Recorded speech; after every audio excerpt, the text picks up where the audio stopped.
Hey there, folks. Welcome to DocTalk. I'm Dr. Dan Thomson, and I'm glad that you joined us today. Dr. Dorte Dopfer from the University of Wisconsin-Madison School of Veterinary Medicine is going to join us today. We're going to talk about digital dermatitis in cows, otherwise known as heel warts or hairy heel warts. Thanks for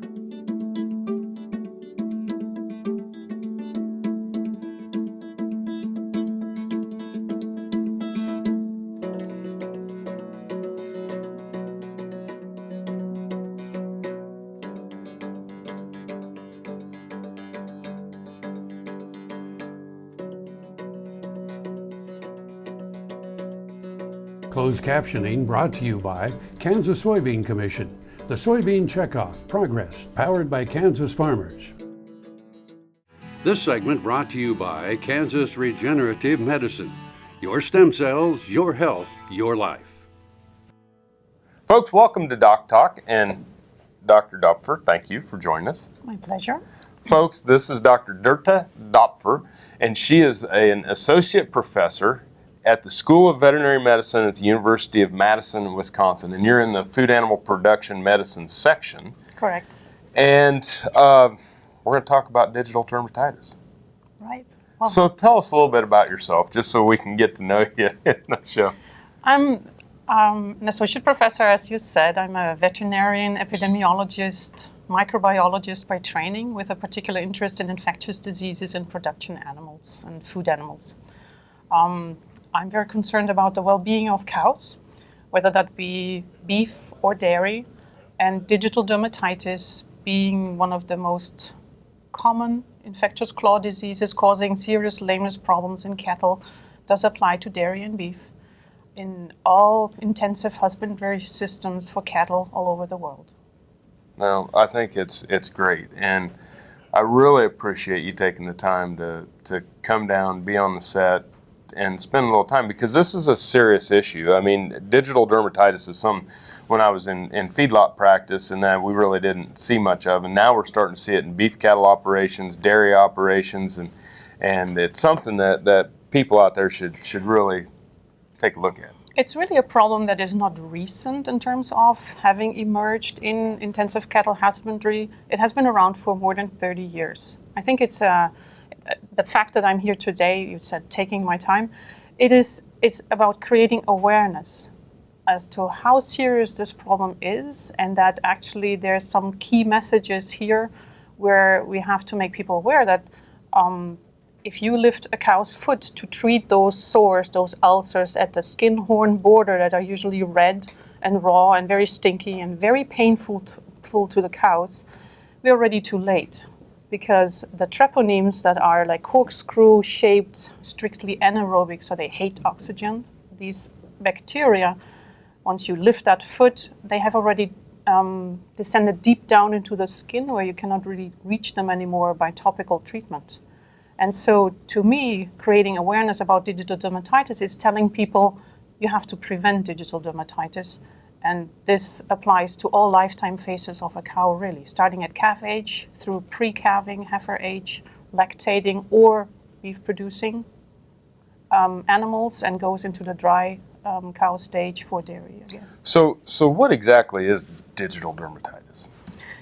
It is an erosion of the surface of the skin, usually at the skin-horn border, and it is characterized by a red surface usually, but it can be proliferative as well, which means there's chronic, recurrent, periodic kind of reoccurring lesions that will cause pain to the cows, and they go lame. But actually, if you rely on detecting digital dermatitis just by the lameness aspect of it, you are even much more too late compared to just lifting the cow's foot to treat them. And it's an infectious disease. It's supposedly transmitted between cows, yes. Okay. Well, we're going to take a break. And when we come back, we're going to talk more with Dr. Dopfer, and we're going to talk about, how we diagnose it clinically, and probably how we get ahead of the curve before it is clinical. Correct. Thanks for being here today. Thank you for watching DocTalk. We'll be back right after this break. Grain sorghum is one of the most important cereal crops worldwide. and Kansas leads the nation in its production. Over the years, sorghum has been either exported, used in animal feed domestically, or for other industrial uses. Recently, its use in the ethanol market has seen tremendous growth, with 30% of domestic sorghum typically going to ethanol production. Kansas Grain Sorghum is committed to sorghum research, market development, and education. Learn more at ksgrainsorghum.org. Ag Promo Source is a unique group of members with one mission: to help your ag-related business grow. Each affiliate has their own area of expertise, and they work together to bring you advice, products, and services. To get started, visit agpromosource.com. Ag Promo Source. Together we grow. Watch Ag AM in Kansas online at agaminkansas.com. DocTalk, brought to you by Santa Fe Trail Meats in Overbrook, or visit us online at sftmeats.com. Hey folks, welcome back to DocTalk. It's a pleasure to be here today with Dr. Dorte Dopfer from the University of Wisconsin-Madison School of Veterinary Medicine, and we're having a great discussion about digital dermatitis. Yes, we were trying to continue talking about how we diagnose, how we detect heel warts in cattle, isn't it? Yeah. And it's very commonly done by observing cattle walking or observing them while they're feeding at the feed bunks. And what they do is what I call the tiptoe dance. And cows that are in head gates or walking, standing somewhere, they will start kind of tipping that one cow's claw because they don't want to overextend their fetlocks where these very painful that's where sores it's sore, are. Yes. and then they stretch that skin. Right. And it's a matter of making people aware and being able to detect that so that they detect these lesions even before the cows become lame. And you can kind of train yourself, train your collaborators to doing that in a more strategic way, more systematic way, by observing them in head gates, do so-called in-parlor checks, because then you have the cow's feet at eyesight, and you can discover these lesions even before the cows go lame, which increases the success of topical treatment, actually. And I think that's been one of our keys. We haven't done, in the dairy industry, y'all now have, the scoring systems for lameness and the systematic lameness evaluations or assessments. I'm going to surprise you because this system from dairy is actually quite transferable to beef. And Absolutely. We've done this right now, and we are using a tool that is called alley checks. We're going to crowd a pen of feedlot cattle into a corridor, and then with the dear help of good farm workers, we make them walk in groups of 3 to 4, like in front of me, and they stop at a gate. I can score the feet, and then we let them go. So there is a way for detecting digital dermatitis before you have these crippled, blocky claws where steers and feedlots are just really extremely lame. And actually what we found, let me finish this because it's really exciting. We found that even a lesion of this size, of a quarter size, will change the gait and the locomotion of these steers significantly. Wow. And using these alley checks, actually we have a tool that will help the beef industry detecting DD earlier than they used to. Well, it's something that we definitely need to be on top of. And when you start to think about something the size of a quarter, not only causing the clinical signs, but what it probably does to intake, which then goes to feed efficiency, which then more days on feed and money. Right. What we find using accelerometers, activity meters, is that even if the tiny lesions are present, the steers will lie down less often in terms of bouts of laying down, and they will lie down for more time. And that means that's time that is not spent feeding. And so we're trying to quantify the economic losses that are associated with digital dermatitis in feedlot steers right now as we speak. Well, diagnostically then, once you see that, I assume we're going to have to go to a break, but then there are ways to test to make sure that that's what we have. Absolutely. You take samples, you can quantify the treponemes, you can look into the cross-sections of the skin, and this all allows you to get a more complete picture of what digital dermatitis is in either dairy or beef. It's awesome. Folks, we're going to take a break. More on digital dermatitis when we come back.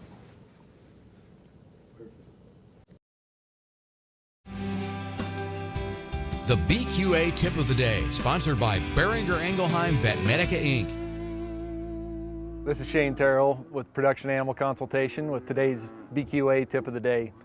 Today we'd like to talk about prevention of hardware disease. Our primary places where we can pick up hardware is, first of all, frayed cables along the feed bunk. We want to monitor our facilities, make sure that we don't have areas in which that cable's falling into the feed bunk. The other area where we can pick it up is primarily in our roughage. So first of all, we want to check our magnets within those grinders, those roughage grinders, to make sure that we aren't picking up metal there and removing that. Our last area for control is magnets on the feed truck. First of all, on the feed truck, we need to make sure that this feed is mixed well so we don't have clumping, which allows the feed to go by and allows those magnets to pick it up. If that hardware is within the clumps, it doesn't allow for that magnet to pick that up. We want to check these daily to clean those off and make sure we aren't running into areas of hardware.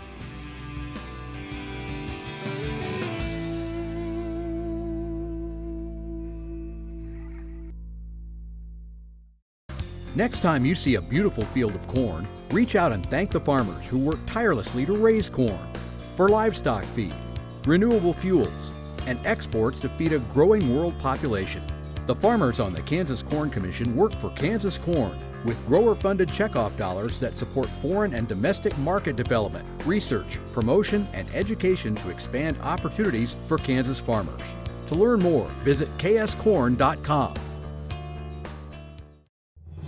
No matter where, no matter why, the Veterinary Health Center at Kansas State University is committed to providing quality patient care to animals and exceptional customer service to their owners.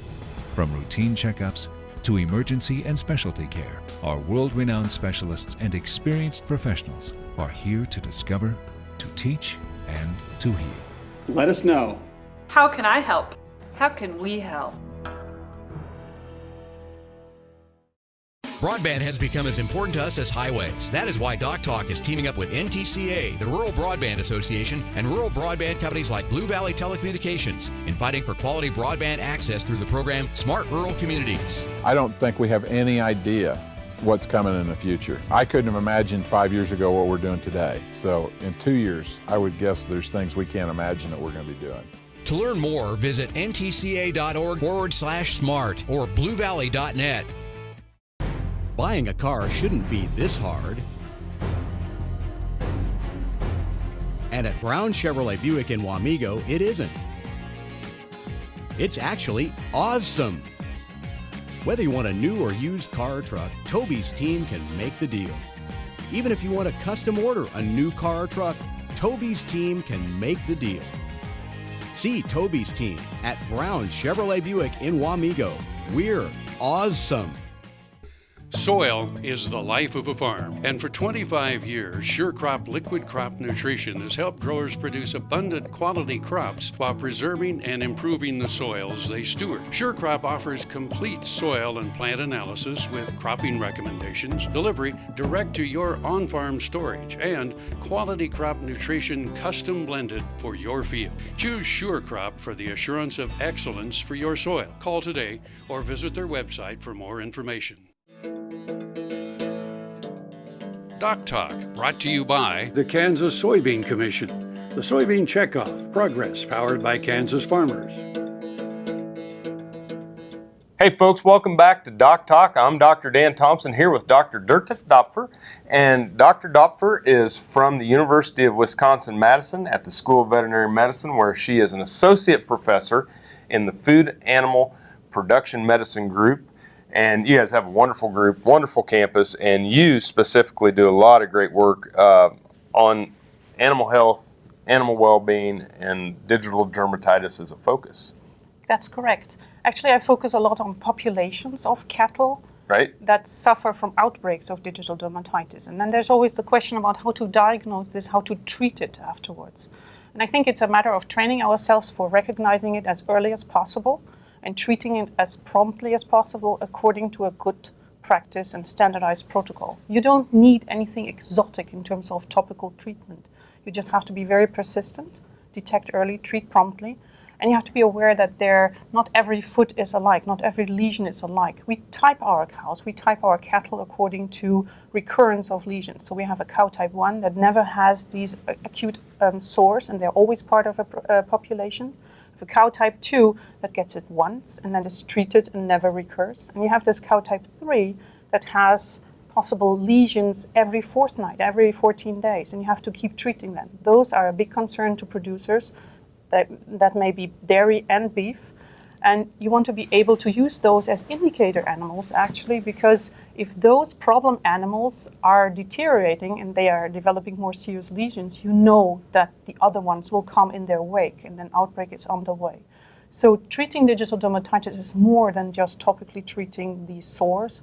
It's a whole concept that ranges and strategizes across all cow ages and feedlot ages, I would think. Sure, and I think that when you start to think about, not all animals respond, not all people respond to treatments, and that as we move forward with these treatments, what are some of the things that of course we always recommend to our viewers, work with your local veterinarian on diagnosis, treatment, and things to that nature, but what are some of the things that we're doing as far as the topicals, or what are some of the products that are most effective that you've seen? Very, very commonly used are antibiotics that are being used topically, such as tetracyclines. And the message here is that you don't need huge amounts of it. 2 grams of tetracyclines, any of the 3 types, could be used topically on such a lesion after it has been cleaned with a disposable paper towel.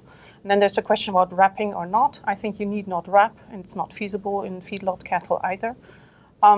Treating digital dermatitis is preventing these ulcers from becoming proliferative recurrent Gotcha. lesions. If you treat too aggressively, you will provoke your own reservoirs of disease. There's an optimum, there's a customized set of treatments that could be given, and what we want to reach in the long run is called the manageable state of disease, which is actually very much in agreement with our good practice of antibiotic use, because if you reduce the prevalence of DD to a minimum, where the farmer is very aware, you don't need to use these antibiotics to the extent that an outbreak situation would have. The same is true for hoof baths that can be customized in an ideal shape to the necessities of the farms. Wow. It's impressive and spot on with where we're going with society and what we're doing with judicious use of antimicrobials. So let's take a break. And let's get, when we come back, let's get into the prevention. All right. Folks, thanks for watching DocTalk. We'll be back after a minute. Hey folks, Dr. Dan from DocTalk here. Be sure to join me next week as we're going to start prepping for the calving season with Dr. Matt Meisner.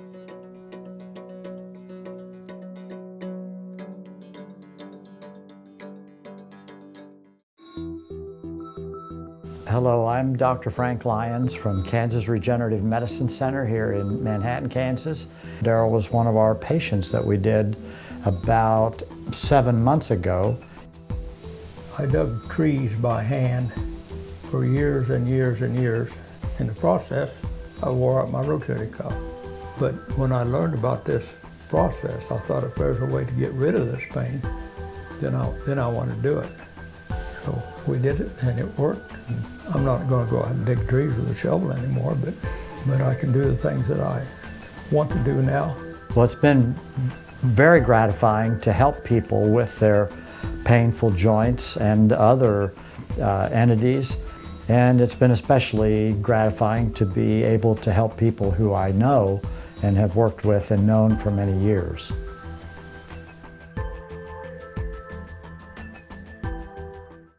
Grain sorghum is one of the most important cereal crops worldwide, and Kansas leads the nation in its production. A high-energy, drought-tolerant crop, sorghum only requires 6 inches of water to produce the first bushel. And with its wide uses and easy adaptation, sorghum proves to be a truly indispensable crop. Kansas Grain Sorghum is committed to sorghum research, market development, and education. Learn more at ksgrainsorghum.org. Healthy cows start with the new hired hand automatic livestock sprayer. Rancher invented to provide an efficient alternative to pour-on and injectable parasite management systems. The portable design allows cattle to treat themselves head to hoof. Strategic device placement with pass-through activation technology takes the stress out of parasite treatment for cattle and the rancher. Get the new hired hand for yourself or become a distributor. Visit cowsprayer.com. The new hired hand makes healthy cows easy. Kansas Farm Bureau, the voice of agriculture, represents grassroots agriculture. The state's largest and most powerful farm organization stands up for its members through leadership development, agriculture education, legal defense, environmental advocacy, farm safety, and risk management. Members also enjoy money-saving benefits. To join our organization today or to learn more, go to www.kfb.org or find us on Facebook and Twitter. Valley Vet Supply is devoted to providing information and professional quality products at reasonable prices. Valley Vet Supply. Kansas Farm Bureau, the voice of agriculture. To join today or for more information, go to kfb.org or find us on Facebook and Twitter.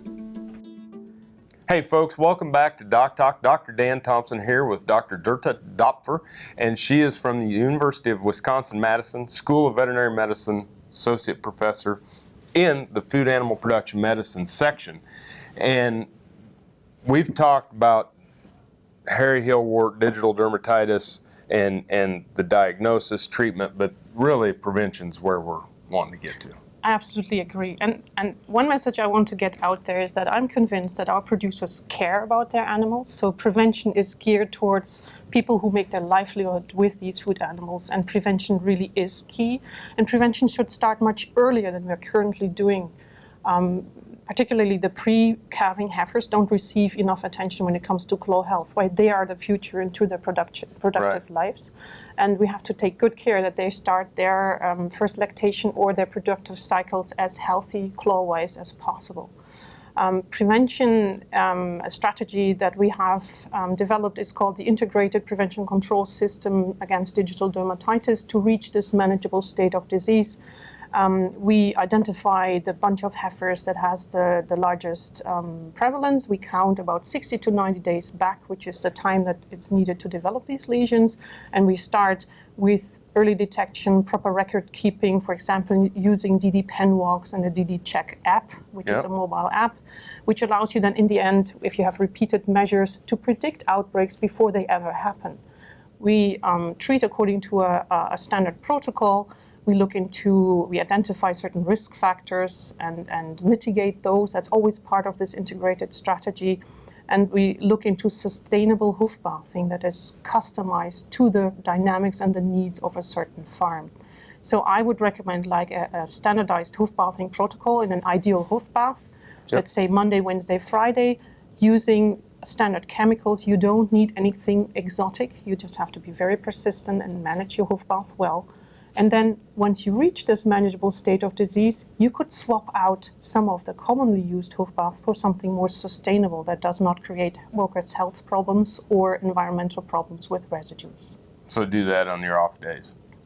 Yes, and you kind of keep exchanging these hoof bathing agents until you still maintain your manageable state of disease, but you use increasing amounts of these sustainable hoof bathing agents. And you keep monitoring, and since you're able to predict outbreaks before they happen by means of these DD Pen Walks or in-parlor checks or alley checks, you're able to intensify your preventive measures before the big problem happens. Yeah, I think it's outstanding. We need to do that more in our beef operations as well, and it'd be very easy to incorporate into some of our cattle feeding operations. I think you need some training and increasing the awareness that there are tools that are actually very useful, and you don't need to overdo your actions in terms of prevention and control to be successful. You just have to be well trained and very aware and very consistent.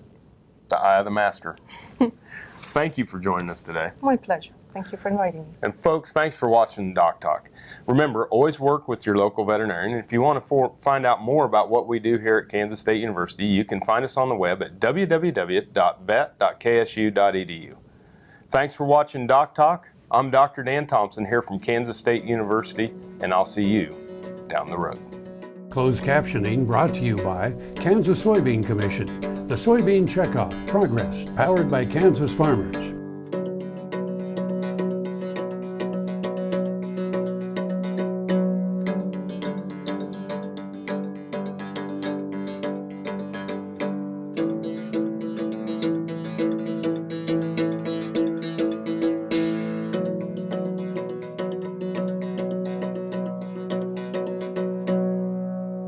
To see this show and past episodes of Ag AM in Kansas, go online to agamnkansas.com.